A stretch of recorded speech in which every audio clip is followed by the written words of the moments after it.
Hoy estamos iniciando nuestro segundo ciclo del qué al cómo. No queremos más qué, queremos cómo. Este evento está organizado por Precampus y Profuturo. Como ustedes saben, Profuturo es un servicio, un programa educativo global de la Fundación Telefónica Movistar y la Caixa Foundation. Hoy nos acompañan Rodrigo Loaiza, Francisco Storm y el equipo técnico detrás de este evento. Y Precampus, también para algunos ya conocido, es un servicio social de la Universidad Mayor para los diferentes tipos de liceos, colegios, fundaciones. Hacemos trajes a la medida. Parece una frase, un eslogan, pero es verdad. Nos dimos cuenta que los cursos prehechos no nos servían. Ustedes, los colegios, los liceos, las fundaciones, lo que necesitan es un traje a la medida que responda a sus necesidades. Por lo tanto, aquí estamos para ofrecer nuestro servicio. Y sin duda, un saludo especial y agradecimiento a los profesionales relatores que nos acompañan. Gracias porque en toda su agenda, que sabemos que está muy cargada, se han dado un espacio para venir a conversar con nosotros y con nosotras. Los presento en orden de cómo se va a desarrollar este evento. Tengo el honor y el agrado de presentar a Claudia Arzola, directora de Escuela Terramonte, Comuna Colina, de la región metropolitana. Hola, Claudia. Hola, muchas gracias por la oportunidad. Gracias a ti por compartir con nosotros. Continuará después de Claudia su participación Leonel Navia, director programa del Magíster Gestión Escolar de la Universidad Mayor y un gran académico que participa en la formación de los futuros y futuras profesoras y profesores de pedagogía en educación física. Muy buenas tardes, Leonel. Hola, buenas tardes, Paulina. Mucho gusto a todos. Un gusto para nosotros. Continuará después Mónica Salina, coordinadora regional de convivencia escolar del Ministerio de Educación de Chile. Con su experiencia en este tema, creemos que podrá ser un gran aporte. Un abrazo para todos y todas desde la región del Maule. Un abrazo para ti también, Mónica. Y luego Edmundo Campuzano, director de Escuela de Psicología, formador de las futuras psicólogas y psicólogos de Universidad Mayor. Gracias, Edmundo, por estar aquí en este evento. A ti, muchas gracias, Paulina, y bienvenida a todos y todos. Muchas gracias por la invitación. Y presento, por último, a Rodrigo Molina, director de Educación Técnica TEC Mayor. Él me ayudará a mí, Paulina Núñez, directora de Precampus, a conversar, recoger todas las preguntas, dudas, comentarios que los participantes que están aquí presentes en el chat van a poder escribir y así dialogar y ser intermediarios en esta conversación. Muy buenas tardes, Rodrigo. Buenas tardes, Paulina. Buenas tardes a todas y todos. Bien, para iniciar entonces les pedimos silenciar los micrófonos y a los participantes y los invitamos, acuérdense, a escribir sus preguntas y opiniones.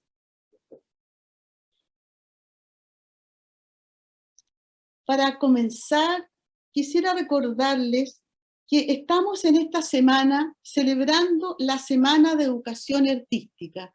Por lo tanto, un saludo especial también a todos los establecimientos con sello artístico. Y por esta semana queremos iniciar nuestra temática con una canción que para muchos los va a llenar de recuerdos. Para los que no la conocen, van a sentir seguramente la nostalgia que está detrás de ella y especialmente detrás de su letra.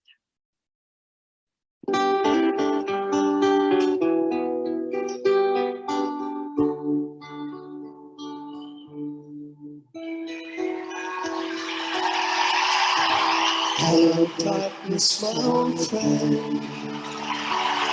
How come I talk with you again? Because the vision softly creeping left its seeds while I was sleeping, and the vision that was planted in my brain still remains within the sound of silence. In restless dreams I walk alone, narrow streets of cobblestone. Simon y Garfunkel son los que están detrás de esta voz. Simon escribe esta canción muy conmovido luego del asesinato de John Kennedy.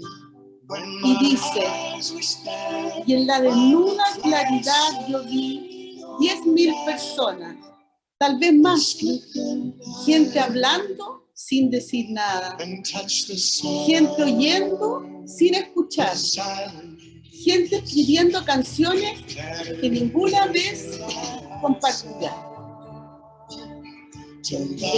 Y dentro de este contexto, el tema que nos convoca hoy día, las convivencias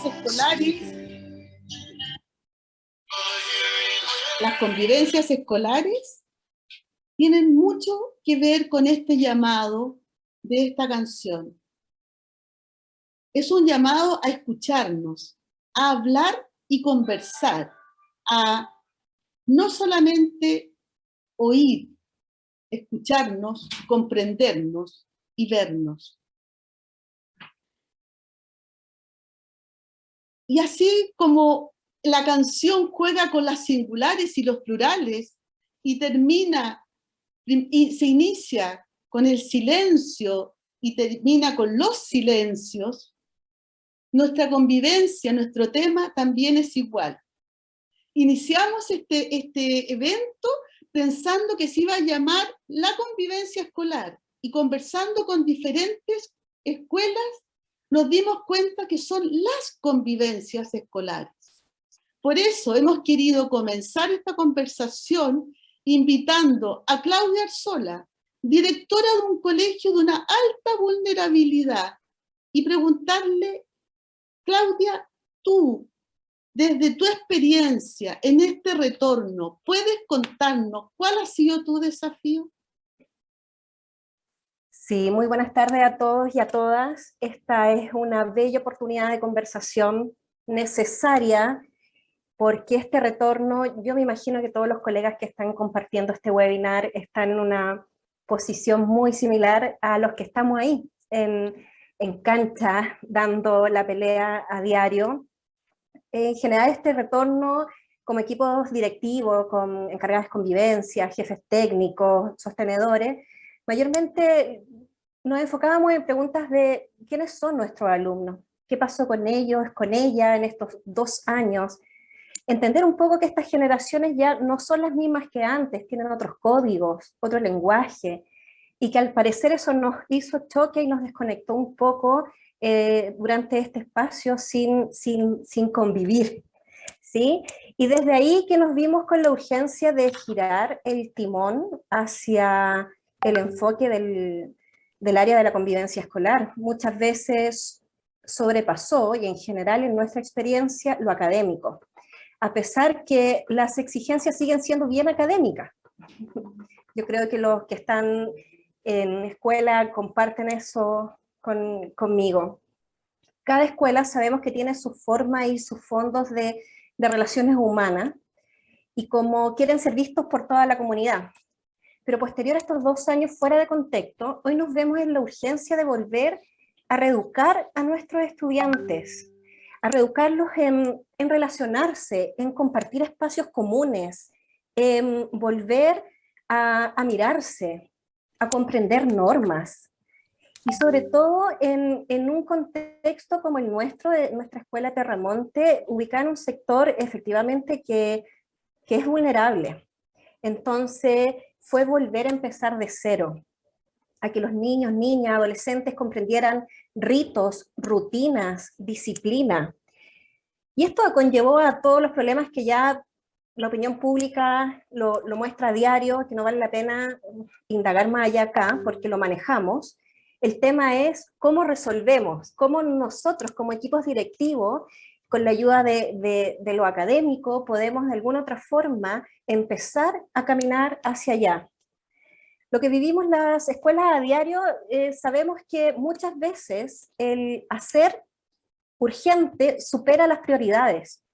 No tenemos muchos espacios para reflexionar. Muchas veces, y sobre todo en este retorno, hemos solo actuado. Antes teníamos ciertos registros de prevención. Hoy día nos encontramos con un escenario distinto.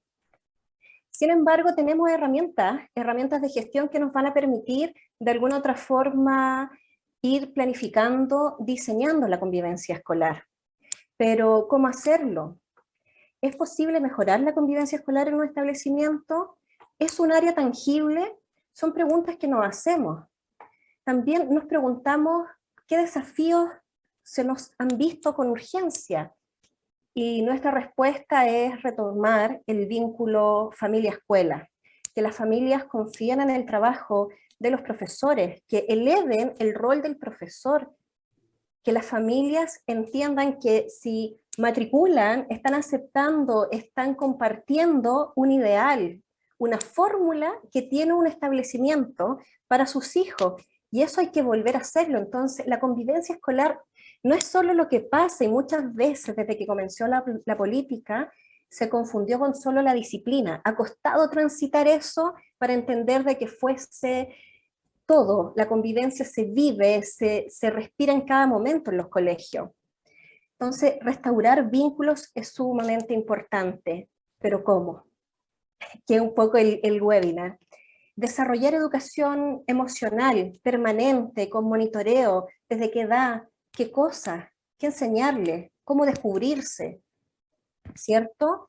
Y además, desafíos que nosotros tenemos y vemos importante es la participación, formar comunidad. Es tan importante, Maturana ya lo decía, el humano es la convivencia, y desde ahí es importante que se eleven los centros de estudiantes, los centros de padres, se respeten las opiniones de los consejos de profesores, que todos los estamentos sean escuchados los asistentes de la educación, que nos miremos todos los días y que sepamos que todos estamos remando. Es difícil, sí, porque trabajamos entre personas para personas, y las personas somos complejas, pero se puede, se puede. Esto en general es lo que hemos ido observando en nuestra escuela, que si bien contamos con las herramientas de gestión, como lo había dicho anteriormente, se han ido mejorando, interviniendo en este proceso nuevo de retorno, pero lo más importante es rescatar el contexto, y por eso es tan cierto el de varias convivencias, porque este colegio no es igual a lo mejor al que está en el sur, y eso lo sabemos. Por eso los directivos tenemos que mirar quiénes son nuestros estudiantes y cómo lo vinculamos con lo que queremos para ellos, desde nuestro proyecto educativo. En general, también hay que entender, comprender y escuchar el agobio del cuerpo docente, no hacerse ciegos frente a eso, y ver cómo lo podemos ir resolviendo, porque eso también es parte de nuestra convivencia escolar. Son los adultos, somos los equipos directivos los que sostenemos a estos niños, adolescentes, y que muchas veces, en el caso de los colegios vulnerables, y si es que hay aquí hoy día escuchando, sabemos que hacemos una pega que sostenemos en todos los sentidos a estos niños, y que estuvimos ausentes no porque quisimos, y a lo mejor estuvimos virtual, pero el impacto ya sabemos que no fue el esperado. Así que ahí está nuestro desafío, esa es nuestra experiencia. Queremos también compartirla con ustedes, ser la voz un poco representativa de los equipos directivos, que muchas veces somos invisibilizados, muchas veces se habla solamente de los estudiantes y de los profesores, pero detrás de eso hay un equipo, los jefes UTP, los directores, los que se encargan de los PME, que trabajan arduamente para que esto funcione, y y no se escuchan, no se ven. Así es que agradecida de esta oportunidad, esa es la experiencia, hay harto que hacer, pero la convivencia escolar es preciosa, es algo que viene a transformar la escuela y que era necesario de hace mucho tiempo, y creo que hoy es una oportunidad tremenda. Muchas gracias, Claudia.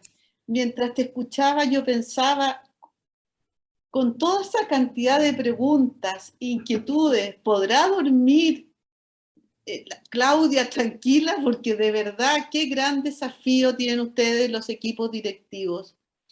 Considerando ese contexto, Leonel, en tu expertise de formador de líderes, ¿cómo se ve afectada la formación de líderes post pandemia? Bueno, buenas tardes a todas y a todos. La verdad es que Claudia ha puesto muchos temas en el área y es importante entender que justamente tú lo has dicho y lo nombró Claudia, quienes bajan toda la información que nos pide el Ministerio de Educación en toda esta cantidad de planes que hay que cumplir y toda la parte administrativa que hay que tener para funcionar hoy en día, siempre recae en los directivos, docentes, asistentes y todos los miembros de la comunidad escolar. Y eso es lo más importante, que en algún momento todos son líderes en la escuela. Y eso es una de las cosas que recibimos nosotros constantemente en el magíster de la universidad como una de las necesidades de hacer el cómo bajamos lo que queremos hacer a nuestra escuela. Y la verdad es que la receta y todo lo tienen que hacer ustedes. Hoy día el ministerio da la libertad para que cada escuela trabaje en función de su proyecto educativo, a través de sus planes de mejoramiento. Y eso es lo más importante. Hay libertad para la flexibilidad curricular, para el trabajo en la convivencia y en todas las áreas y en todas las dimensiones que nos pide el plan de mejoramiento educativo. Por lo tanto, nos podemos empoderar todos los directivos para cumplir este objetivo. ¿Y qué es lo que tenemos que hacer? Y lo dicen muchos autores en algún momento. Lo más importante de quienes dirigen las escuelas es tener claro cuál es la dirección de la escuela, el sello, los objetivos, las metas, los plazos, los recursos y las redes de apoyos que están declarados en el PI. Eso es lo que tenemos que tener claro, hacia dónde vamos, como lo decía Claudia. Y cada uno de ustedes conoce mejor que nadie el contexto donde está trabajando. Por lo tanto, no va a venir nadie a decirles qué hacer. Son ustedes con su equipo directivo y su comunidad los que tienen que dar respuesta a eso. Esto es fundamental darlo a conocer a toda la comunidad educativa. Es importantísimo publicar todas las metas, todos los objetivos de la escuela, enviar correos a toda la comunidad, transparentar lo que estamos haciendo y lo que vamos a hacer. Es fundamental. Siempre el equipo directivo debe estar reflexionando sobre el tipo de liderazgo que está ejerciendo para entregar y controlar esta información. ¿Es de manera colaborativa, participativa, inclusiva, impositiva? Bueno, hay que pensar en eso. También debemos ver cómo me acerco a mi comunidad. ¿Soy director o directivo de escritorio, encerrado en mi oficina, inalcanzable? ¿O estoy en el patio, en las salas, en la entrada del colegio en la mañana, en el comedor? ¿Tengo las puertas abiertas a disposición para nuevas ideas? ¿Existe la confianza para conversar y plantear problemas al equipo? ¿No por parte de los miembros de la comunidad educativa o tienen miedo? Nos debemos cuestionar siempre si realizo y fomento el trabajo colaborativo en la comunidad o separar para reinar. ¿Generamos espacios para escuchar y conversar del clima escolar con docentes, asistentes, consejo estudiantil y centros de padres? ¿Este equipo directivo busca soluciones a las dificultades, se ocupa de ellas o deriva al DAEM, al sostenedor o a otras redes de apoyo, sin hacer seguimientos de ellas posteriormente? Estas son realidades que pasan hoy en la escuela y se ve amplio, pero es simple si tenemos un equipo directivo cohesionado. Y lo más difícil en una comunidad educativa es tener un equipo que no se esté cuestionando constantemente estas prácticas y siempre piense que tiene la razón. Desde la dimensión de la convivencia escolar que nos conlleva hoy, tenemos que entender que no solamente el equipo de convivencia escolar es responsable, es toda la comunidad escolar, es decir, toda persona que actúa o interactúa dentro de la escuela en algún momento. Y no solamente lo que está escrito en el manual o en los protocolos son las cosas importantes, es todo. Y vamos a nombrar algunas cosas que pueden pasar que afectan el clima y la convivencia escolar. Por ejemplo, hemos revisado cómo tratamos en la escuela, cómo nos saludamos, quién recibe a los estudiantes y docentes en la mañana, en la entrada, cómo cerramos un acuerdo con los miembros de la comunidad, registramos todas las faltas en las hojas de día de los estudiantes, llenamos y llenamos hojas para tener evidencia a la visita de la superintendencia, o nos hacemos cargo con el equipo directivo, con el jefe de ADEN, con el sostenedor de la problemática, y nos ocupamos de resolver las necesidades del estudiante y de la familia. Trabajamos con las redes de apoyo, trabajamos con él y los apoderados que nos puedan ayudar, aprovechamos a los docentes de mayor experiencia. Son cosas que suceden en la escuela, siempre reflexionando. ¿En qué momento dejamos de ser profesores y pasamos a ser tíos? Somos profesores, somos formadores, no somos los tíos en la escuela. No confundir los roles. Somos el profesor Leonel, el profesor la profesora Rosita, el profesor Antonio, el profesor X. Esto no disminuye el cariño y el aprecio a los docentes estudiantiles y la familia. El equipo directivo está en el patio, está en los recreos, está en las horas de almuerzo para conversar y ver cómo interactúan nuestros estudiantes y profesores, preguntan cómo están a los estudiantes, los asistentes o a los docentes, llama la atención en las prácticas como empujar o escupir al suelo en el momento de los recreos, ingresan a ver el baño, ocupan el baño de los estudiantes o solo es tarea de inspectores y de asistentes encargados. Estas cosas alteran y afectan el clima diario a diario. En la mayoría de las escuelas, y lo decía Claudia también, se queja de que los padres están lejanos y que hay poco compromiso de los apoderados en la escuela. Me pregunto, ¿qué hemos hecho? ¿Estamos haciendo para mejorar esto? ¿Nos hemos cuestionado cómo trato al apoderado? ¿Los llamo solo cuando el estudiante tiene problemas de comportamiento y para citar a una reunión? ¿O he realizado algunas estrategias participativas con ellos? Por ejemplo, ¿celebramos el Día de la Madre, el Día del Padre, o el Día de la Familia u otros? ¿Pueden y podrían ir a colaborar o cuidar almuerzo en vez de ser turno los profesores? Llama a los padres para informar, reconocer el buen rendimiento de algún alumno en el hijo cuando hace liderazgo en el equipo de fútbol o aquel que destaca no solamente en el rendimiento, sino también en otras actividades. Son cosas que pasan diariamente y nos tenemos que estar constantemente reflexionando. Cabe destacar que estos son ejemplos y situaciones que afectan a la comunidad escolar y también al clima. Esto es muy importante. Por supuesto, no debemos dejar de lado la dimensión pedagógica y la dimensión de recursos, que eso sería para otro webinar, y yo me convoco solamente a cosas que hemos escuchado y recibido de todos los quienes llegan a nuestro magíster y necesitan el apoyo para bajar todo lo que tenemos escrito en estos manuales y todos estos documentos que nos pide el Ministerio de Educación. Esta es la experiencia que recogemos nosotros, Paulina, desde nuestro programa. Y dejo la última reflexión que me está mostrando Fernanda ahí, para preguntarnos hoy día, lo dice Albert Schweitzer claramente,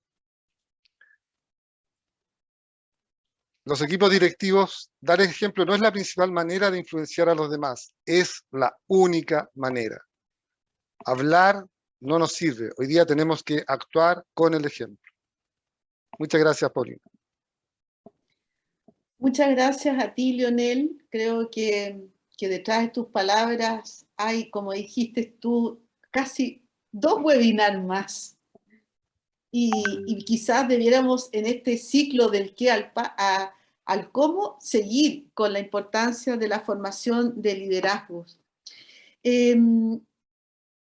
Siguiendo ahora con Mónica Salinas desde su experiencia, ¿ya? Hay una afirmación que yo te he escuchado ahí, la convivencia escolar es una oportunidad. Realmente yo te pregunto, ¿es una oportunidad hoy día en el contexto nacional? Un abrazo, Paulina, y a todos y a todas. Gracias por la invitación. Bueno, para partir, y como lo dice la afirmación, convivencia escolar es una oportunidad. ¿Y por qué creemos en el equipo de la región del Maule? Y no creo estar sino en la línea ministerial, porque la convivencia se aprende. Aprendemos a convivir con otros. Por lo tanto, está en el proceso formativo, está inmerso en las acciones pedagógicas que cada comunidad educativa desarrolla y realiza en sus comunidades. Y por eso es una oportunidad, porque así como podemos aprender a convivir, también, y lo conversábamos el otro día, los adultos también seguramente vamos a tener que desaprender y aprender nuevas formas de relacionarnos y convivir. Por lo tanto, ahí está esa gran oportunidad que se va nutriendo también con decisiones de los equipos de gestión, de los adultos y estudiantes que se relacionan a diario. Quiero presentar ahí, solamente para dar un contexto, los cuerpos legales desde donde se levanta el trabajo de convivencia escolar. La Declaración Universal de Derechos Humanos, la Declaración de los Derechos de los Niños y las Niñas, y la Ley 20.370, que es la Ley General, ¿verdad? Que es nuestro gran paraguas, y de ahí vamos desarrollando las diferentes líneas ministeriales, porque tienen que ver con un desarrollo afectivo, intelectual, artístico, integral de los niños, niñas y adolescentes, capacidad para las personas para conducir su vida en forma plena, para convivir y participar en forma responsable, por ejemplo, dice el artículo de la Ley General.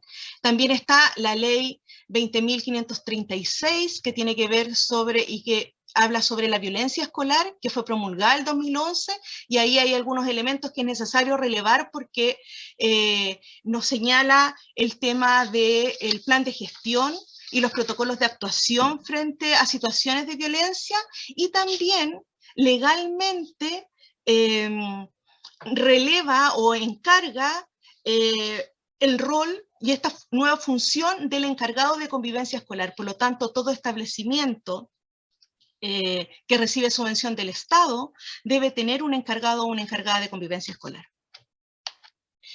También, a la luz de estos cuerpos legales, tenemos la Política Nacional de Convivencia Escolar, y que seguramente quienes nos acompañan hoy día la conocen, porque no es una política nacional nueva, se actualizó el 2019, pero se viene trabajando hace muchos años en el Ministerio.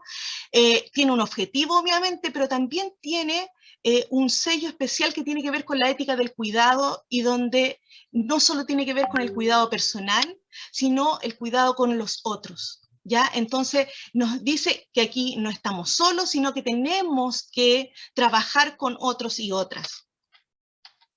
Y esta política nos releva 4 formas de convivir que son esenciales y que el Ministerio está trabajando constantemente, que tiene que ver con una convivencia basada en un trato respetuoso entre los actores de la comunidad, una convivencia inclusiva, una convivencia caracterizada por la participación democrática y la colaboración, y la resolución pacífica y dialogada de los conflictos. Eso es lo que la política nos está diciendo. Y aquí lo han mencionado Claudia y Leonel, que tiene que ver con los instrumentos de gestión, y esto es para también, y por eso son oportunidades, porque hoy día las comunidades educativas tenemos ciertos elementos de los que debemos aprovechar. Bueno, la Ley General, que es nuestro marco, ¿verdad? Y lo señalábamos antes, el currículum, las políticas y planes establecidos, y el proyecto educativo institucional y el plan de mejoramiento educativo, que se ha mencionado acá, el proyecto educativo institucional que nos está dando, ¿verdad?, el norte, nuestro horizonte, nuestro sello de la comunidad escolar, y la operamos a través del plan de mejoramiento educativo en sus 4 dimensiones. Pero además el Ministerio nos habla de 6 planes obligatorios.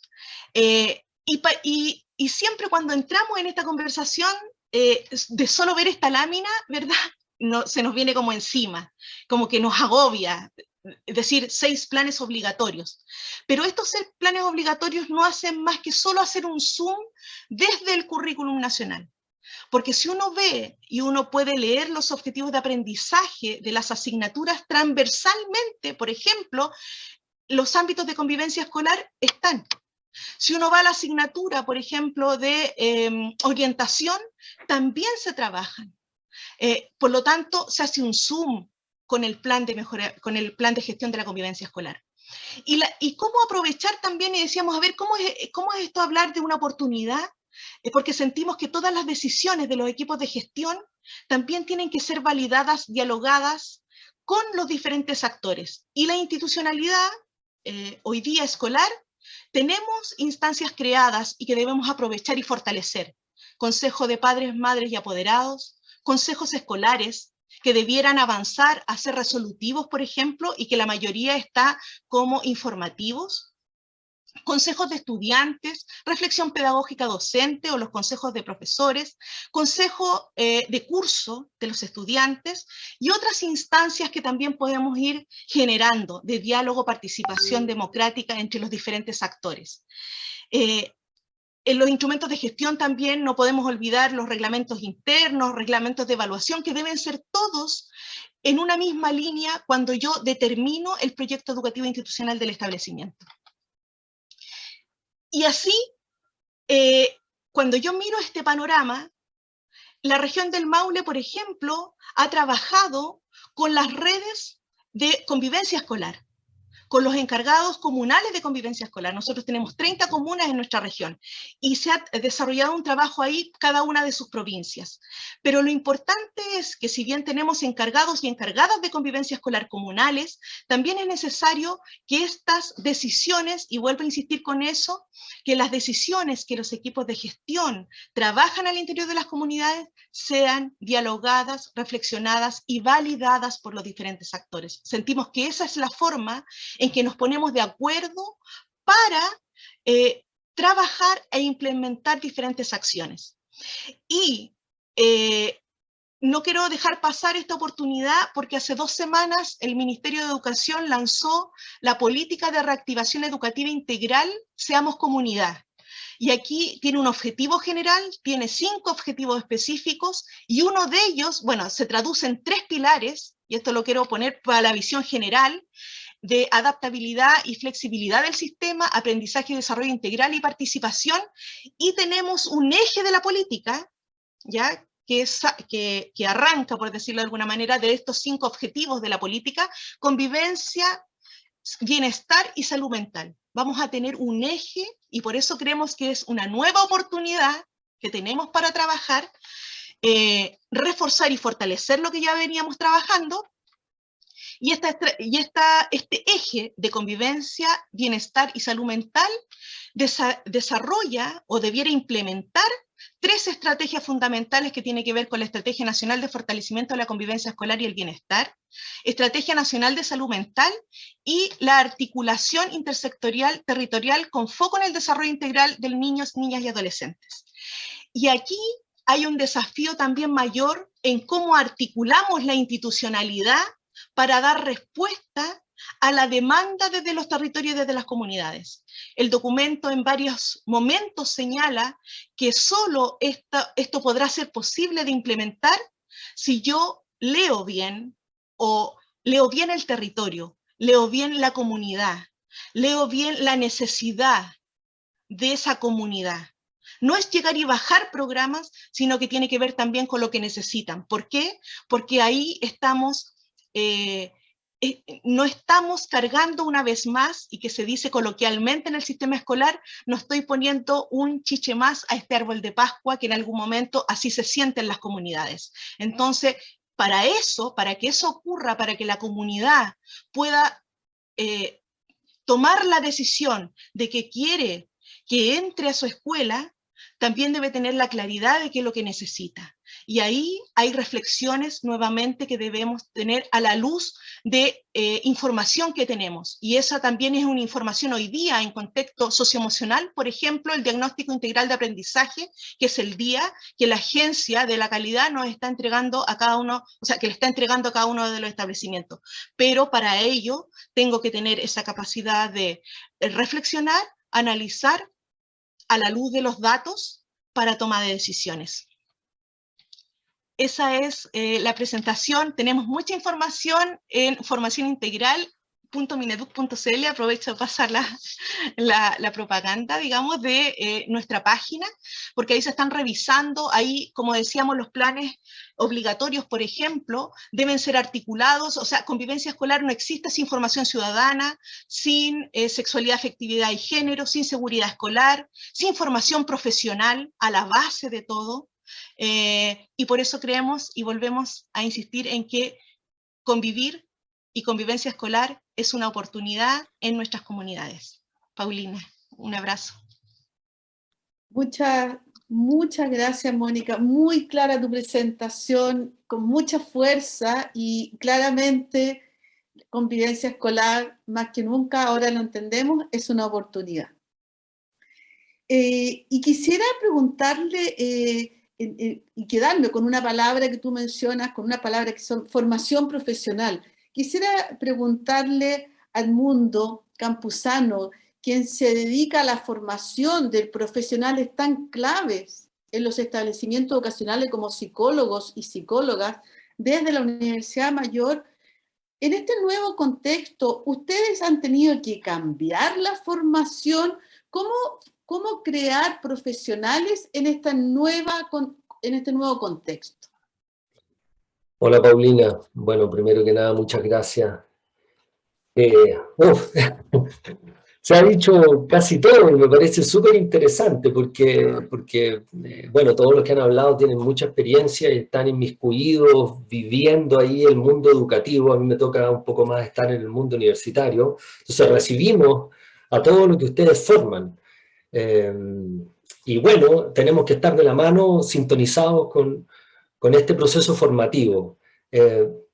Al final de cuentas, claro, la pregunta que tú haces es tremendamente importante porque ¿qué formamos? Formamos conocimiento, formamos personas, formamos ciudadanos. ¿Y en qué consiste la formación? ¿Cuáles son los modelos? ¿De qué manera se formaba antiguamente? ¿Y bajo qué anclaje y bajo qué estructuras se canalizan esos procesos de formación? Yo un día conversando con ustedes, no sé si recuerdas, Paulina, decía, en una conversación con un director de un colegio, me decía, pero es que yo tengo un grupo de alumnos que de pronto uno los ve y como que uno pensara que estos cabros son malos. Y entonces yo le decía, profesor, eso es una distinción ontológica muy anticuada, creer que la maldad está adentro, y entonces como que el demonio se posicionó en estos muchachos, ¿no? Y entonces habría que reconversar la mirada ontológica, ¿y a qué me refiero? A ¿qué es el ser humano? ¿Y quién queremos que sea ese ser humano? Y esa es una pregunta que no puedo responder yo, que tenemos que responderla, como decía recién Mónica, cada comunidad, cada localidad tiene que responder y construir quiénes queremos ser, qué queremos formar y hacia dónde queremos llegar. Y lamentablemente no lo puede hacer una sola persona, porque si lo hace una sola persona ya no es representativo, no es democrático, no es participativo, y lo más probable es que tenga problemas. Entonces, yo quería poner como escenario, que va a sonar un poco pesimista, pero igual que Mónica, también veo al final del túnel una posibilidad, porque ¿qué creo yo que nos ha pasado? No sé si se ve la presentación, ¿sí? Sí. Voy a avanzar bien rápido en honor al tiempo, pero en términos de construcción social, caminamos en una especie de cuerda floja, diría yo desde los años 80 en adelante. Diría Bauman, los valores que movilizan hoy a la posmodernidad que nos caracterizan son los del propio individuo, el individualismo y los propios proyectos.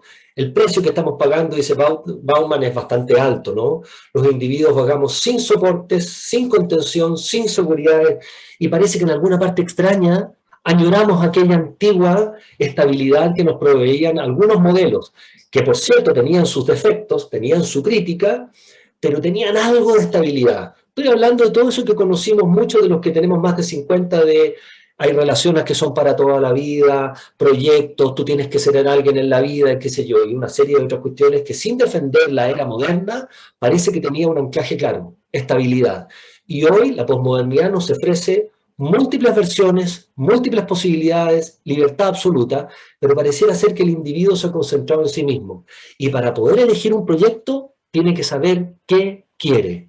Y ahí entró en problemas, diría Bauman. ¿Cómo sé lo que quiero para mi vida si se me han caído todas las grandes verdades? Todas.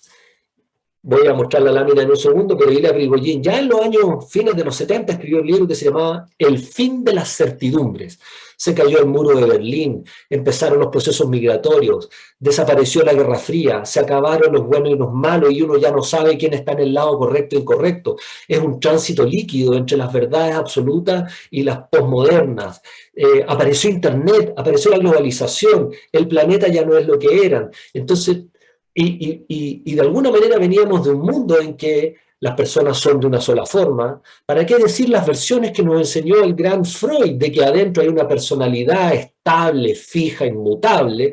Ya autores como Nietzsche, Wittgenstein, Foucault venían cuestionando la idea de un ser fijo, sino que hoy más bien las teorías más posmodernas transitan y piensan al hombre y al ser humano y a la mujer de otra manera. Es decir, el yo es una construcción narrativa. Es decir, puedo moverme en la vida, decir identidades, construir relatos, tantos como historias, contextos, posibilidades yo tenga. Por lo tanto, esta historia antigua de que adentro hay una mente interna guardada en la cabeza, o hay un ser fijo que está adentro de mi cuerpo y yo tengo una condición que no va a cambiar nunca, es un relato y una construcción que para muchos autores hoy día ya quedó en el pasado. Sin embargo, el sentido común, la gente de a pie, por decirlo así, sigue pensando en esa noción que tiene las consecuencias que tiene y que hemos visto hoy en día.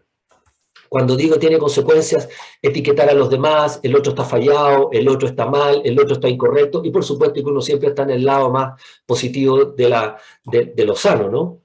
Se ha desmoronado y desintegrado, dice Bauman, la trama social, con la consecuente falta de soportes y agendas de acciones colectivas. Y otro efecto de este cambio es que se acabó el grupo, la colectividad, la participación, tema que ya han tocado mis colegas anteriormente. El fin de la era del compromiso mutuo. De hecho, yo me dedico harto a la terapia familiar y de pareja, y una de las frases que uno más escucha es que yo tengo derecho a ser feliz. Mi satisfacción es la más importante y no estoy dispuesto a establecer y hacer mucho esfuerzo por un compromiso futuro del tipo que sea. Y si mi hijo tiene problemas, es problema del colegio, es problema de mi hijo, así que mejor lo llevo al psicólogo y que él lo arregle al niño. Yo no tengo mucho que ver en esto. Entonces, estamos teniendo que lidiar profesores y psicólogos, directivos, con un mundo atomizado, con un mundo del individuo de exigencia rápida y centrado en el mercado.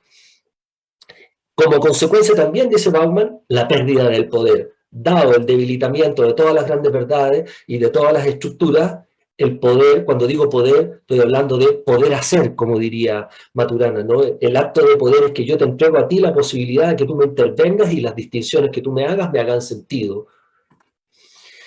Consideramos a las personas, y aquí me voy un poquito a lo que ya viene planteando el PNUD hace mucho rato, ¿no? Respecto de quién estamos siendo los chilenos. Miren qué interesante. Si consideramos que las personas se constituyen a través de su dinámica dialógica entre la biografía personal y los anclajes sociales, y estos anclajes sociales están móviles, líquidos, ya no sabemos de dónde pertenezco, dónde siento, qué grupo es de referencia, cuáles son las verdades, de qué agarrarme. Qué rica la posmodernidad que me da múltiples verdades, múltiples posibilidades, pero tengo que escoger. ¿Y desde dónde elijo? Con una permanente sensación de inseguridad entonces, de miedo al otro, necesidad de orden y miedo al desorden absoluto. Redunda entonces, dice Bauman, dice el PNUD, en una fuerte experiencia de soledad y de angustia. Esto estaríamos viendo que no solo le pasa a los alumnos, estudiantes que nosotros tenemos en nuestras aulas, parece que empieza a representar un poco a la realidad que vivimos todos, porque la escuela, creo yo, no es una cuestión aparte de la realidad social que estamos viviendo todos, está interconectada. Sí, los chicos entran en un horario y salen en otro y están adentro en una institución, pero son parte de una trama, de una red colectiva mucho más amplia de la cual formamos parte nosotros también. Entonces, esto dificulta que los sujetos logren dotar de significado compartido su experiencia biográfica y entonces construyo mi vida de acuerdo a mi propio relato con dificultades de integración. Ahí está la lámina del libro, para los que les interese lo pueden buscar por ahí, es muy interesante. El fin de las certidumbres, Ilya Prigozhin, Premio Nobel de Química. En un aspecto más local, cambió el mundo, por decirlo de una manera, pero también cambió la familia, ese espacio local que proveía seguridad, certidumbre y que tenía cierta estructura. ¿Es malo el cambio? No, no estoy hablando de que sea malo ni bueno. Cambió. y se movilizó. Y entonces tenemos múltiples tipos de organizaciones que se llaman familias, monoparentales, triparentales, los tuyos, los míos, los nuestros. ¿Pero qué trajo aparejado eso? Que el padrastro no sabe si tiene que criar mucho o no al hijo o al hijastro. Y el hijastro, la madre, no sabe si entregarle el poder un poco al padrastro o a la madrastra para que se meta o no. ¿Quién va a las reuniones de apoderados? Entonces puso líquido, de nuevo, la conformación social y por supuesto que trae consecuencia la configuración de la identidad y las capacidades de los sujetos de sentir pertenencia, lealtad, sentir de dónde son, sentir el soporte emocional que les permite pararse en la vida. Cuando uno tiene 55 probablemente ya se para más solito, pero cuando tiene 12, 14, 18 y se ve inmiscuido en conflictivas emocionales de personas que viven ahí, que no saben tampoco quiénes son ni cómo llevarse la vida, entonces esos llegan al colegio al otro día con toda esa carga emocional. Y ahí están ustedes, que me tienen que contener, recibir. Y ahí tengo una especie de crítica que lo comparto un poco con Mónica, me parece fantástico lo que plantea. Me cabe una sola duda en ese aspecto. Siempre me ha llamado la atención que haya un encargado de convivencia escolar.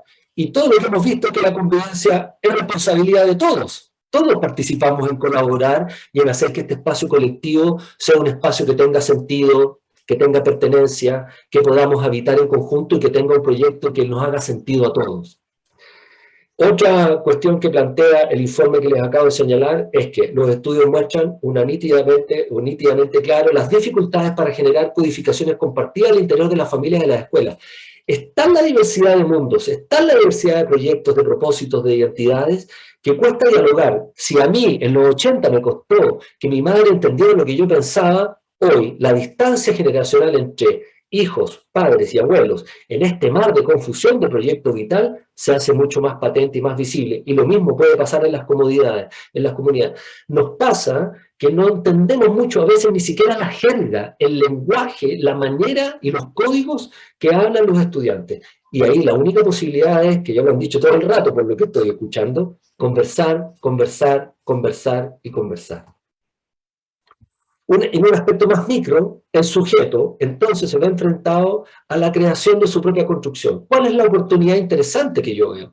Es que a diferencia de los 80 y de las décadas anteriores que se pensaba que el sujeto, no sé si escucharon un dicho que decía, el que nace chicharra muere cantando. Eso se acabó. Por suerte, para los que pensaban en una psicología más posmoderna.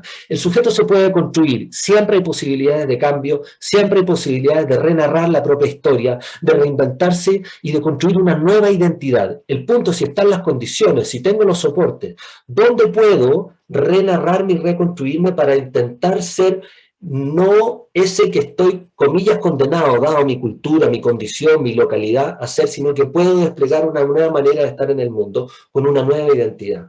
Lo plantean ya casi todos los autores en ese sentido, ¿no? Una de las críticas, de las crisis de la modernidad, de la posmodernidad, lo dije, era, y destaqué en negrillo, ¿no? Lo dice Inglehart, el punto 4, ¿no? Una mayor importancia a la libertad individual, yo tengo derecho a hacer lo que yo quiera, mi sensación es lo más importante, vivir centrado en el gusto, en la experiencia emocional de placer, y el rechazo a toda forma de autoridad. ¿Y qué es lo que estamos viendo hoy y hace bastante tiempo en el debilitamiento de instituciones, verdades? Estoy hablando de instituciones, no solo de edificios, estoy hablando de la familia, la autoridad del padre, la autoridad de ustedes, los profes, y cómo uno tiene que lidiar con ganarse el poder, que ya no puede ser en la intención y en la forma de poner castigo o dictaminar ciertas normas, porque te las pueden cuestionar fácilmente. No hemos movido entonces con los jóvenes en particular, en todo este análisis que estoy haciendo, a un territorio movedizo, de identidades cambiantes, que transitan con una travesía entre la adaptación y la resistencia, a veces activa y a veces pasiva, pero ya no es tan fácil decir, mira, así son las cosas y siga estas normas. ¿Cuáles son las oportunidades que yo veo? Ya lo dije un poco, que tenemos la posibilidad de pensar que o todo está mal, o tenemos la oportunidad de repensar qué queremos de ser humano, cómo queremos ser, qué historia nos queremos contar, qué relatos nuevos podemos hacer. Pero no lo puedo hacer solo, tenemos que hacerlo en conjunto. Ya lo han dicho varios, ¿no? Parece ser que todos los colegas que han planteado, no sé si se fijan que la receta parece que sigue siendo participación, colaboración, comunidad. Lo dijo la OMS en términos de salud mental. No sacamos nada con tener más psicólogos y psiquiatras y empastillar a todo el mundo. Tenemos que crear redes, tenemos que sentarnos a conversar. Y aquí yo me hago una pregunta. Yo estudié en un colegio, igual que todos, Y hoy día le preguntaba a mis alumnos de la universidad a propósito de este webinar, que están en cuarto año. Chiquillos, ustedes salieron hace 4 años del colegio. Del currículum que tuvieron, ¿a qué hora entraban a clase y a qué hora salían? A las 8 y a las 4. ¿Cuántas horas tenían dedicadas a compartir, a conversar, a convivir, a relacionarse con profesores, con estudiantes, con las personas que conviven en esa comunidad sin hablar de materias? 0. Hay algunas acciones. No estoy diciendo que se pueda porque no soy experto en eso, los que saben de currículum me dirán, bueno, pero es que el currículum la mandata. Pero escuché aquí al profesor Leonel que decía, hay flexibilidad.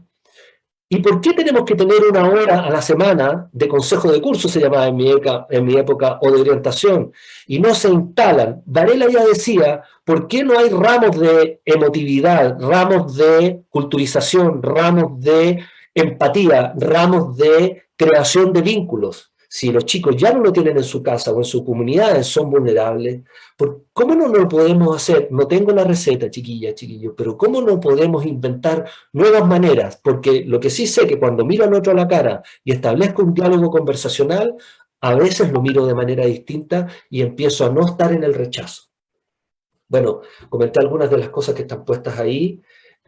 Me parece que la co-construcción en conjunto. En síntesis, quiero decir, es difícil en 5 minutos plantear ideas para un tema tan relevante, tan potente, porque para mí, en lo que ustedes hacen, se juega el desarrollo de nuestra sociedad, los seres humanos que estamos criando. Soy psicólogo y soy padre, y me importa demasiado este tema, por eso quise participar. Entonces tengo preguntas o reflexiones. ¿Cómo lo hacemos en la co-construcción de problemas y en conjunto co-construir las soluciones? Porque, como dijo alguien recién, no solo ustedes saben sus problemas, sino que también dentro de esa identificación de problemas están sus soluciones. No podemos venir con diagnósticos desde afuera. La co-construcción con todos y todos los autores nos sirve que un directivo identifique los problemas. Tiene que ser co-construido. Si a los alumnos apoderados esa problemática y esa solución no le hace sentido, no va a resultar.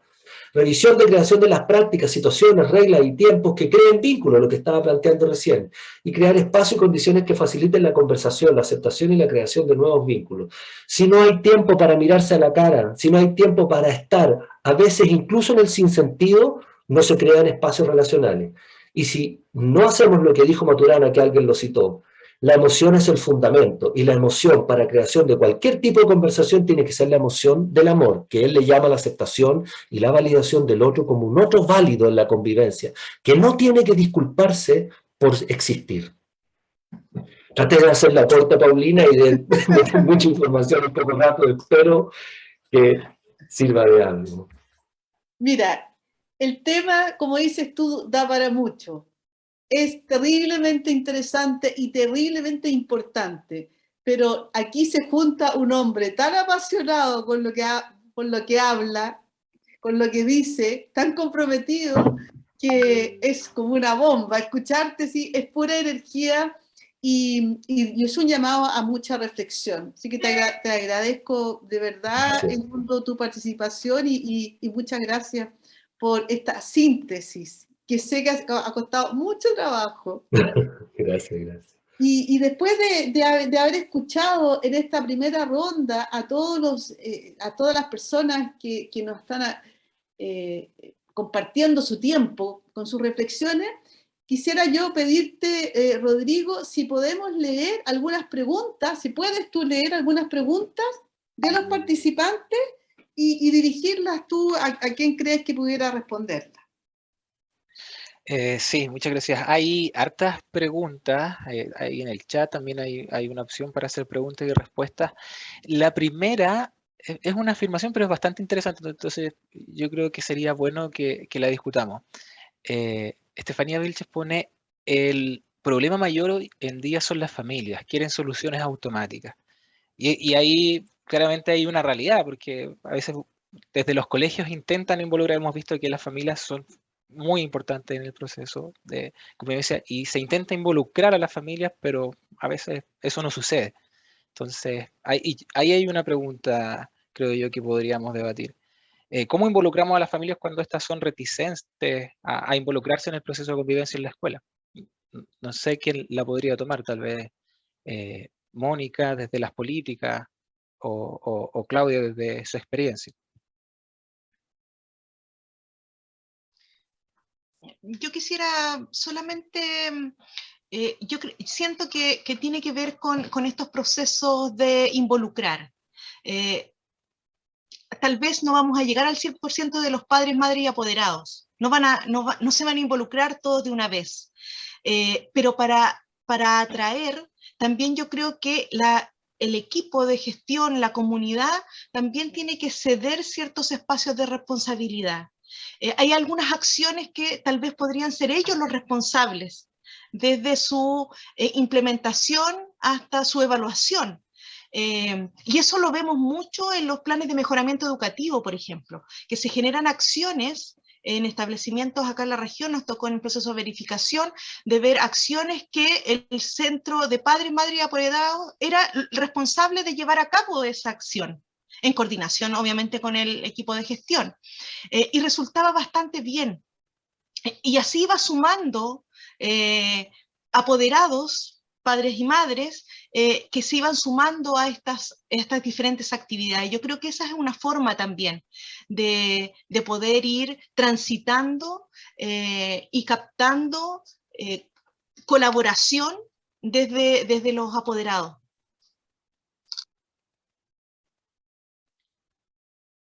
Ok, muchas gracias. Había otra pregunta que se tomó varias veces, que tenía relación con lo que comentaba Leonel sobre la libertad curricular.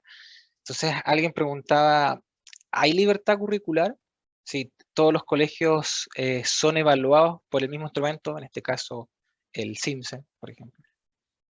Bien, Rodrigo, mira, efectivamente hay flexibilidad curricular. Hace 15 años que está la flexibilidad curricular. Si el problema es el CIMSE, no es la flexibilidad curricular, es la evaluación cuando se empezó a clasificar y a calificar a la escuela por los puntajes que obtenían en el CIMSE. En el momento que cambiamos de las horas obligatorias, que empezaron a calificar a las escuelas por el puntaje del CIMSE y el rendimiento, empezaron los problemas porque las directivas, los sostenedores, empezaron a cambiar las horas, a agregar horas de ciencia, de lenguaje, de matemática, porque había que rendir. Porque si no teníamos rendimiento, nos iban a sancionar, nos iban a calificar mal, íbamos a tener problemas con la subvención y empezaban los problemas económicos. Pero existía la posibilidad de que no se cambiase o se aumentase, ¿no es cierto?, las horas de lenguaje, de ciencia y matemática. Dejamos de dar clases de educación física, de música, de arte, y sacrificamos esas asignaturas que son tan importantes para la formación ciudadana, para la formación de valores. Y yo siempre hago una reflexión en esta área. Hace 15 años atrás empezamos a disminuir esas horas. Hoy en día, si hablamos de 15 años atrás, más 5 que son los años mínimos para entrar al colegio, estamos hablando de chicos con 20 años, que no han tenido una base fuerte y sólida en la formación social, en la entrega de valores a través del deporte, de la música, del arte, que es tan importante. La OMS y la ONU lo dicen, el deporte, la actividad física y las artes es fundamental para el desarrollo de un país, y nosotros las disminuimos. ¿No será que hoy día nos están pasando la cuenta porque tenemos solamente chicos a los cuales no les hemos entregado aprendizaje significativo? Porque hemos cambiado y les entregamos conocimiento, y rinda. Esa es una reflexión importante. Si tenemos la posibilidad de bajar hoy día las horas nuevamente y retomar lo que decía un profesor ahí en el chat, ¿por qué no colocar una asignatura de emociones? ¿Por qué no colocar una de valores? ¿Y por qué no? ¿Quién les dice que no? Si yo lo puedo hacer, lo puedo colocar en mi proyecto educativo y lo puedo colocar en mi plan de mejoramiento, si eso está. Si yo declaro en mi proyecto educativo que a través de las artes o de la actividad física y salud voy a desarrollar integralmente al niño, puedo construir con los recursos hasta una piscina, puedo tener un escenario, un teatro, si lo declaro a través del arte. Es cosa de atreverse y hacerlo. Eso es lo importante. Ok, muchas gracias. Había, bueno, dos preguntas las voy a... Déjame, ¿puedo comentar una ideita que me gustó mucho? Porque yo me veo enfrentado al mismo problema, disculpa, Rodrigo. Que Okay. Alguien lo preguntó respecto de cómo traer a los padres.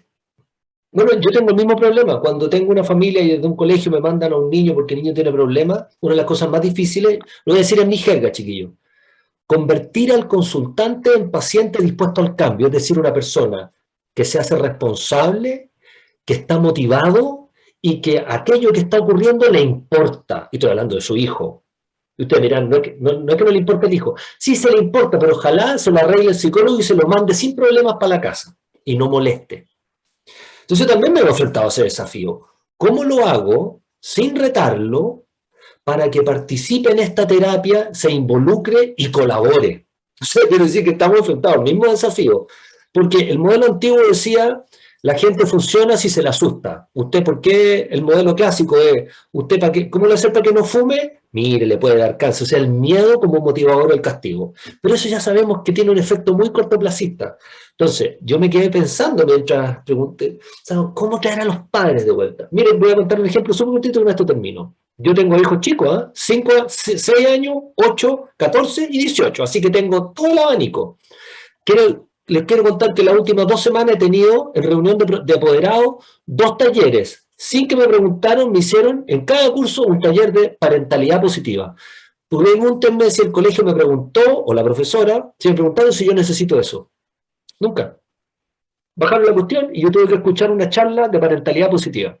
Me parece interesante, está bonita. Pero nunca me preguntaron, ¿qué necesito? ¿Cómo participo yo? Podrían habernos preguntado, o podríamos construir en conjunto, oye, ¿qué pasa que ustedes no participan? ¿Qué necesitan? ¿Qué cuestión podemos hacer para que sean más convocados? Porque si me van a llamar solo para las reuniones de apoderados, para que cuente ciertos materiales o para que dé mi opinión en ciertos momentos, capaz que necesito irme involucrando. Ahora, esto es una tarea de un momento, probablemente es una tarea constante. Incluso hasta participar en la construcción del proyecto educativo, que puede tener ciertos bordes, hay cierta premisa, depende de la característica del colegio, la institución, los códigos valóricos, qué sé yo, pero hay mecanismos de más involucración. No sé si cuento un poco esa experiencia. Sí, sí, por supuesto. De hecho, bueno, lo que hemos conversado, lo que yo he escuchado principalmente es la importancia de, bueno, que la convivencia se aprende, realmente, y se aprende en la participación. Entonces, claramente, y lo que decía Leonel también, la importancia del liderazgo, o sea, del liderazgo de dar el ejemplo. Entonces, desde el liderazgo, convivir con los Hay una padres. historia, Rodrigo, probablemente los padres en la comunidad histórica de creer que da lo mismo, ¿para qué voy a participar si lo que yo opino no importa? Entonces hay que crear una nueva manera de instalarse. O cuando no he opinado no se ha tomado en cuenta. Y generalmente, como que la conclusión a lo primero que es que yo cuando he participado no se ha tomado en cuenta. Que eso es muy importante, Rodrigo, perdón que te interrumpa, el volver a tener confianza en la escuela. Yo tengo que hacer sentir importante al padre, hacer escuchar, hacer que se acerque a mí y que sepa que se le voy a solucionar los problemas, que voy a estar con él en su problemática y que él me tiene que colaborar porque yo no puedo cubrir o saber y hacer lo que él, la función como papá. Es fundamental eso. En la medida que yo comprometo al padre con la escuela y lo acerco, él va a estar contigo. Pero si yo lo llamo solamente para destacar lo malo, si lo llamo para solamente decir que su hijo no está cumpliendo, o para solamente situaciones especiales, reunión de apoderados, y no lo hago parte de la escuela, el padre lo ve de lejos y deja al niño en la puerta y se va, no se compromete. Falta de identidad con la escuela, eso es súper importante.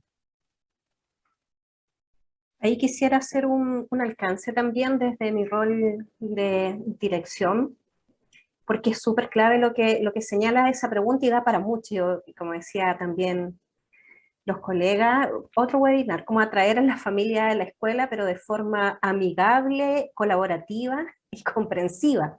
Porque muchas veces, y sobre todo en los sectores vulnerables, los padres, como en todo ámbito, trabajan. Entonces, los horarios de nuestro trabajo son los mismos que los de ellos. Entonces, es tan difícil poder compartir espacio con los padres, porque los que estamos ahí sabemos que tanto padres como madres que están presentes con los niños, en general esos niños son más exitosos que los que no están presentes. Entonces, es tan clave el tema de trabajar esa triada, creo que la leía por ahí, padre, escuela, docente, porque tiene que ver con los vínculos. tiene que ver con el reencuentro. Y confiar en el proyecto educativo de la escuela, confiar que nosotros, si lo estamos llamando por alguna conducta que observamos, no es para reprender, es para trabajar frente a esto que vemos. Y eso es súper importante, generar nuevamente la confianza en que él está depositando a su hijo, a su hija, en unas personas que están preparadas para atenderlo. Y que si uno muestra esta preocupación, es eso justamente, una preocupación, sobre todo cuando son niños que estamos a tiempo. Entonces, desde ahí es tan importante reconstruir la confianza de los padres hacia el proyecto educativo, porque hay mucho desconocimiento de los proyectos educativos de la escuela. Es como, yo lo dejé aquí, ahora con el sistema de educación, de selección digital, quedan los niños y ni siquiera saben en qué colegio quedan, qué implica ese proyecto. Como decía Leonel, si mi proyecto educativo dice voy a desarrollar el deporte, la música, entonces hay que educar nuevamente en todo sentido a los padres. ¿Qué es este colegio? ¿Qué hace que se diferencie de otro? En el caso nuestro del Colegio Terramonte, y como bien lo señalaban ahí, y tenemos la suerte de tener un equipo muy actualizado, encargado de convivencia, los jefes de UTP, nosotros tenemos educación emocional como asignatura por las horas de libre disposición que nos da la libertad la JEC.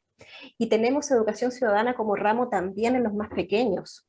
Entonces, claramente hay flexibilidad curricular, pero hay un trabajo enorme que hacer, porque no es suficiente. Porque efectivamente los padres son la base para trabajar con la escuela. Ese es mi... Sí, y de hecho hay varios comentarios en el chat que apoyan eso. Cuando hay participación hay mayor compromiso, que el sentido de pertenencia se desarrolla corresponsabilizando a todos los integrantes. Los equipos de gestión deben generar identidad en su comunidad educativa. Sí, completamente de acuerdo. Quería avanzar en algunas otras preguntas que también hicieron en el chat y en la aplicación de preguntas y respuestas, y dos están bien relacionadas. Una tiene que ver un poco con los contextos difíciles, cómo trabajar con estudiantes acostumbrados a situación de calle, violencia como parte de lo cotidiano donde sus pares valían ese accionar. Y la quisiera combinar con otra pregunta que a lo mejor puede que esté relacionada, que otra persona preguntaba, ¿cómo podemos reemplazar las suspensiones de alumnos por otras medidas más reparatorias? No sé quién quiere tomar esa pregunta, o esas preguntas.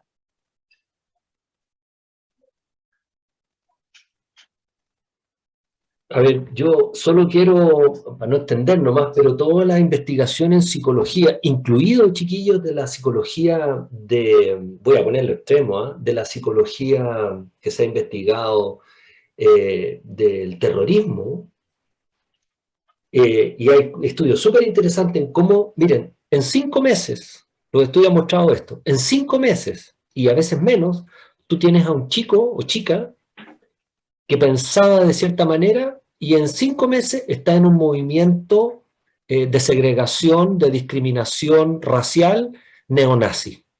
Y está dispuesto a hacer actos violentos por una ideología. Y entonces uno pregunta, ¿qué pasó? ¿Se psicotizó? No, hubo un cambio de paradigma. Y en general los estudios muestran que esa condición tiene que ver con algunas cuestiones culturales, sociales, comunidades, fractura familiar, por un lado, y por otro lado, la sensación de exclusión y que su proyecto no tiene cabida. Y si en la medida que se agarra de un grupo donde se siente perteneciente, ahí le doy sentido. Otra investigación interesante. Pusieron los investigadores a un grupo de adolescentes con unos PlayStation a manejar autos. Y todos pensaron que eran adolescentes y iban a pasar las luces rojas y aumentar la velocidad permitida. No fue así. Respetaron las luces rojas y la velocidad que decía el juego. Pero después hicieron algo interesante. Le dijeron a esos adolescentes que sus pares los estaban mirando. Cuando se dieron cuenta que habían otros adolescentes mirándolo, transgredieron todos los límites. Se hicieron los choros, por decirlo de una manera. Entonces uno dice, ¿cómo convocar? Volvemos a la misma solución. ¿Cómo crear participación, y aquellos que se sienten excluidos y rechazados, cuyo acto de manifestación de esa rabia contenida, que insisto, hay hartos argumentos para hacerlo, caos social, desmembramiento de la familia, crisis política, las verdades se cayeron, ya Dios no está en el cielo y no nos anda mirando, sienten que su vida no tiene sentido, entonces yo estoy enojado con el mundo. Y si me agarra un grupo que me canaliza esa sensación y logro pertenencia ahí, entonces lo voy a hacer. La pregunta es cómo ocupar esos espacios de pertenencia que generen otros sentidos, otras identidades. Y la escuela cumple un papel protagónico en eso, porque, como decía la colega recién, la Claudia, nosotros nos vamos a trabajar y nuestros hijos están ahí. Y crean comunidad y participan y existen. ¿Qué pasa si están todo el día escuchando materia y no hay otras maneras de relacionarse, no ven otras oportunidades? Estoy de acuerdo, familia, comunidad, profesores, tenemos que estar alineados. Rodrigo, en respuesta a si hay otras alternativas de suspensión, por supuesto que hay. Cuando era director, también en una escuela con 82% de vulnerabilidad, prohibí hacer la suspensión y mandar el niño a la escuela. Si era un peligro, o sea, para mandar el niño a la casa, era un peligro. Lo pasaba más mal en la casa que en la escuela. La escuela era su lugar de protección, donde estaba acogido, tenía compañeros, sociabilizaba y lo pasaba bien. Iba a la casa y tenía riesgos múltiples por el nivel de vulnerabilidad donde vivía. Por lo tanto, ¿qué hicimos? Todo niño que no se comportaba bien dentro de la sala se aislaba e iba a trabajar a la biblioteca. Duraban 2 o 3 días trabajando solo en la asignatura que no se portaba bien y después pedían, por favor, quiero volver a la sala porque me aburro mucho estando solo en la biblioteca. Tenía que trabajar el doble porque su trabajo era 100% efectivo durante 1 hora, porque no tenía tiempo para conversar ni distraerse. Tenía a la persona de biblioteca que lo estaba observando directamente. Te digo, fue tremendamente efectivo. Los alumnos no dejaron de salir y dejar de molestar en la clase. Es una alternativa. Rodrigo. Sí, bueno, yo creo que tenemos que siempre tener presente que la escuela es un factor protector. Siempre va a ser bueno estar en el establecimiento educativo, en la escuela, en esa comunidad educativa. Y siempre, y a partir de eso, pensar que estamos modelando. Los adultos estamos modelando lo que los niños están aprendiendo. Por lo tanto, cuando yo hablo de, por ejemplo, participación, diálogo, reflexión, respeto por el otro, eso lo tengo que ver en todos lados, no solo los niños, y ahí yo también quiero centrar la mirada que por lo general, y Claudia parece que lo señaló en el inicio, cuando hablamos de convivencia escolar y de situaciones de conflicto, siempre hablamos mirando a los estudiantes, pero no debemos olvidar que también los niños son muy hábiles y captan muy bien la realidad. Y de repente dicen, ¿de qué respeto me están hablando si el profesor X con el otro profesor no se saludan, no se hablan, o se contestan de mala manera? Entonces, toda acción debe tener una intención pedagógica en el establecimiento. Todo lo que yo hago o dejo de hacer en un establecimiento, tenemos que tener la conciencia que impacta en el otro. Y ese otro más cercano son los niños y niñas y adolescentes. Por lo tanto, ahí hay que tener mucho cuidado. Esa identificación que se ha dicho, tiene que tener sentido. No significa que en el establecimiento no haya normas ni procedimientos. Tienen que tener, pero deben ser compartidos por todos. ¿Por qué, por ejemplo, en educación física los niños o niñas no debieran usar aro? No tiene que ver porque al profesor o al director o directora no le guste, tiene que ver con un tema de cuidado, porque si están haciendo educación física, pueden tener una actividad donde pueden pasar a llevar el aro, rompen su oreja. Tiene que tener un sentido detrás y esas normas tienen que estar siendo revisadas también constantemente. No digo que a cada rato, pero de un año para otro, cada 2 años, volver al sentido de la norma. ¿Por qué nace esta norma? No seguir perpetuándola cuando los escenarios, no decía Edmundo, los escenarios hoy día cambian. Nuestra escuela después de la pandemia ya no es la misma. Por lo tanto, las normas del 2019 ya no son las del 2022. Y ahí yo logro identificación. Yo me identifico con aquellas normas que le encuentro sentido, porque si les encuentro sentido, las adopto, las incorporo. Cuando yo, por ABC motivo, me bajan una orden o una línea, bueno, y el mundo nos podrá decir con mayor autoridad, digamos, genera un rechazo automáticamente. Puede hasta que la norma sea buena para mí, pero si me la bajan y me la imponen, mi primera reacción es decir no. O sea, no, aquí no voy yo. Pero si yo lo converso, lo dialogo, busco la forma, mira, en esto se traduce, esto va a ser, yo genero adhesión a esa norma. ¿Ya? Entonces, eso yo siento que hay que estar conversándolo, hay que estar mirando, hay que volver sobre esa norma, hay que volver sobre el proyecto educativo institucional, hay que volver sobre las acciones que operan este proyecto educativo institucional. Hay padres, madres, apoderados que fueron estudiantes de esa misma escuela y te dicen, pero cuando yo estudié aquí, esta escuela era muy distinta a lo que es hoy día.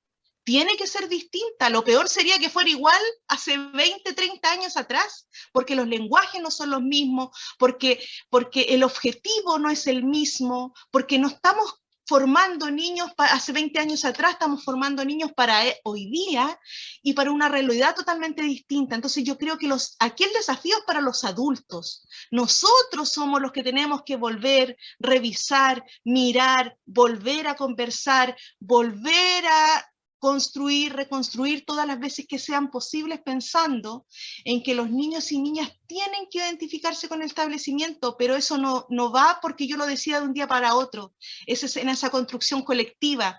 Sabemos que el diseño seguramente lo hace el equipo de gestión, por ejemplo, en el que Claudia está, pero esa decisión, ese ejercicio de reflexión y de metodológico, por ejemplo, tiene que ser llevado a los padres, madres y apoderados, tiene que ser compartido con los estudiantes, tiene que ser trabajado en el consejo escolar. Entonces, tenemos instancias de diálogo, aprovechemos esas instancias, tomémonos esas instancias para que podamos desde ahí construir y co-construir entre todos los actores de la comunidad. Sí, Mónica, mira, yo comparto lo que dices tú. En resumen, es hacer que el aprendizaje sea significativo en la escuela. Eso es simple. O sea, si las personas consideran que lo que le están entregando a la escuela es una herramienta para solucionar el hoy y el futuro, no vamos a tener problemas de convivencia escolar. Las problemáticas se consideran y parten desde los problemas en la sala. A veces tenemos profesores aburridos, tenemos profesores que siguen ocupando el sistema del relato donde él es el principal actor del aprendizaje y no hace aprendizaje donde el alumno sea el centro de su propio aprendizaje. Tenemos prácticas y hábitos que tenemos que cambiar y comparto 100%, somos los adultos los que debemos dar el ejemplo para el cambio. Sí, y a propósito, bueno, de no imponer la norma o de la posibilidad de consensuar ciertas normas, hay una pregunta que a lo mejor sería bueno aprovechar de consultar, que es, ¿sería apropiado generar trabajos comunitarios dentro de la escuela en vez de suspensión y que ese acuerdo sea creado por estudiantes, familias y escuela? ¿Es posible eso? Permiso, pero me opongo rotundamente. Si es una escuela, es una formación, es totalmente en contra de lo que estábamos diciendo recién. O sea, ¿por qué tengo que imponer si mi hijo va a estudiar, no va a trabajar? Va a otro tipo de formación. No quiero que para eso lo dejo fuera de la escuela y que vaya a hacer otras cosas y a trabajar. O sea, la escuela no es un lugar donde los niños tienen que ir a recibir castigos. Eso no puede ser. O sea, voy a formarlo. Pueden haber normas claras que van a implicar cambios de hábito y de comportamiento en esta escuela. O sea, es claro que las normas y el reglamento y la disciplina es para esta escuela y es la identidad personal. El sello de esta escuela actúa así, pero en una escuela que vaya a realizar trabajo comunitario o vaya a realizar como castigo alguna actividad física, no corresponde. Y pasa algo interesante, porque habría que preguntarse, ¿cuál es el castigo? O sea, ayudar a la comunidad es un castigo, estar en mi casa es un castigo. Bueno, en mi generación, Leonel en la nuestra, nos mandaban a la casa castigados porque ahí nos iba a ir peor. Por lo tanto, corríamos mucho riesgo si nos expulsaban del colegio. Sí, pero hoy día, ¿por qué? Entonces hay que pensar el sentido del castigo. ¿Cómo estoy poniendo en una cosa tan valorada como trabajar y apoyar a la comunidad, sea el castigo? Entonces, hay que repensarse eso, porque ¿cuál es el sentido de un castigo? Incluso cuando uno manda al niño a la pieza. ¿Cuál es el sentido del castigo? Parece ser, y aquí me voy al estudio último que salió en 2020 en una comunidad europea, miren, las dos habilidades y competencias más requeridas en todo ámbito de trabajo, capacidad de resolución de problemas y autorreflexión. La capacidad del sujeto de mirarse a sí mismo, ver qué está pensando, qué está sintiendo y qué tiene ganas de hacer. Las dos competencias que más se requieren y más escasas. Entonces, uno preguntaría, ¿cómo trabajamos pensando en las futuras generaciones para desarrollar la competencia de mire lo que le pasa, dése cuenta, reflexione, volvemos a Maturana, sin reflexión, si yo no, Maturana decía, si yo no cuestiono los fundamentos, desde dónde creo lo que creo, se acabó la reflexión, y cuando se acabó la reflexión, chiquillos, ya saben al mundo que nos entregamos, al mundo del totalitarismo, de la verdad absoluta, el otro está equivocado y yo estoy correcto, ¿por qué? Porque sí. Antiguamente hasta los 80 funcionó así. Esto es papá o mamá, ¿por qué? Porque sí. Listo. Hoy día alguien lo dijo recién, la Mónica creó los jóvenes, ¿y por qué? Quiero pensar, quiero entender, quiero sentir que yo participo y que yo también tengo derecho a creer. Ya no existe esa frase, como me dijo mi madre una vez, ¿quién te metió esa lecera en la cabeza? No, a mí nadie no me las mete en la cabeza, yo también tengo derecho a pensar por mí mismo. Cuando empecemos a hacer que los cabros no se sientan excluidos, no digo que aquí no haya pobreza, todas las condiciones de vulnerabilidad social, es muy complejo, yo sé, pero hay que partir por algún lado. Mira qué interesante lo que me indica Victoria en el chat. Me dice, lo que usted indicó de llevar al niño a la biblioteca solo también es un castigo. Yo te conté una parte del trabajo, digamos, que era sacarlo de la sala y llevarlo a hacer el trabajo de la asignatura donde estaba molestando. Pero también había un trabajo inmediato de apoyo a ese chico para la reflexión.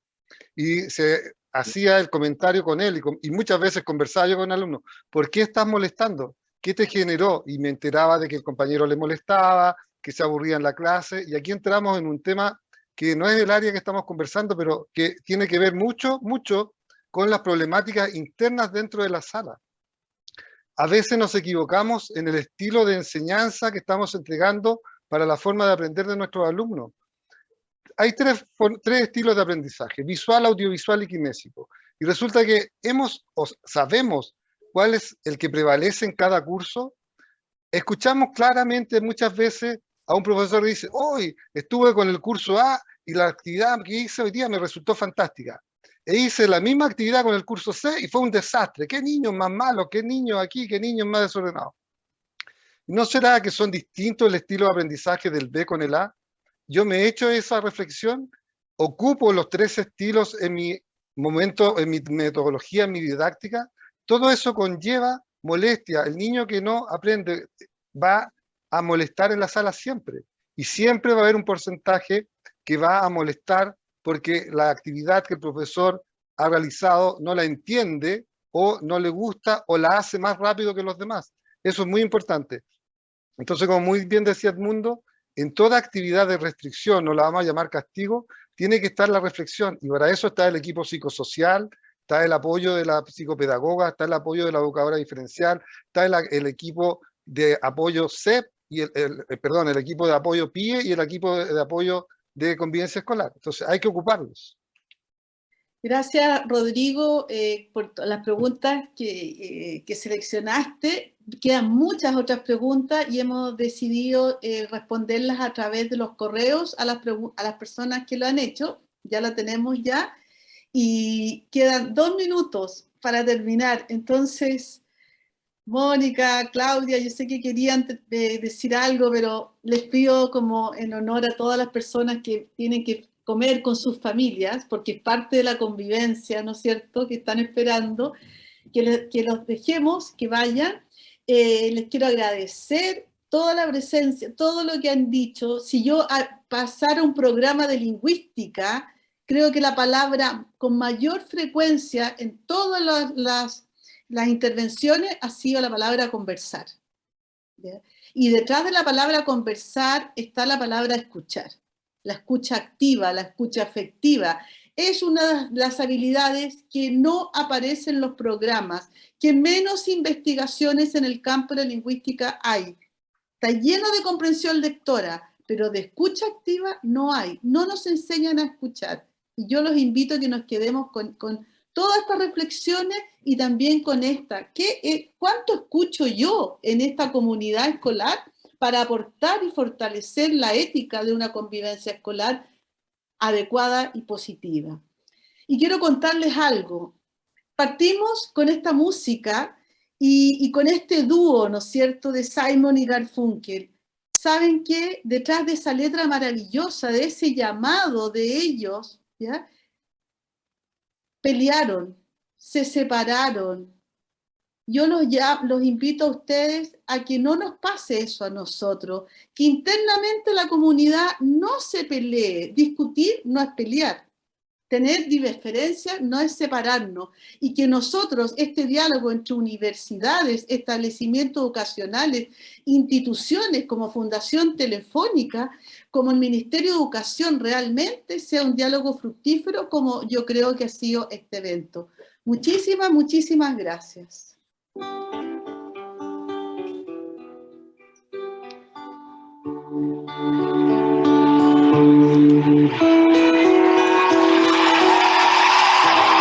Hello, darkness, my old friend. Can I talk with you again?